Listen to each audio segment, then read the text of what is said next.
Now see about geostationary satellite. See here, this satellite is very important to us because it is used for communication purposes. And now see here, position of this type of satellite appears to be at rest to an observer from the surface of the earth. Its position and height both remains same with the time.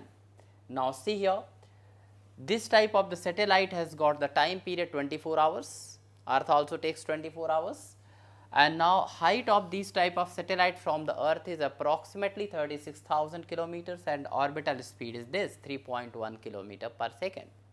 Now this satellite revolves around the earth with the same angular speed in the same direction as is done by the earth, and the sense of rotation is here from west to east.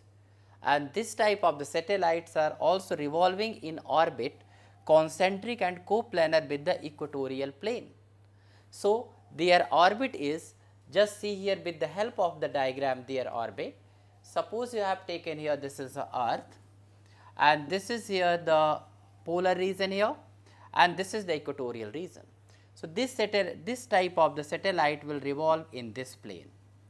So these satellites revolve in the orbit concentric and coplanar with the equatorial plane. Now see polar satellites revolve like this, go from north to south direction, and their altitude is low around 500 kilometer to 800 kilometer. Their time period is also very less, and they are going, as I have told you, from north to south.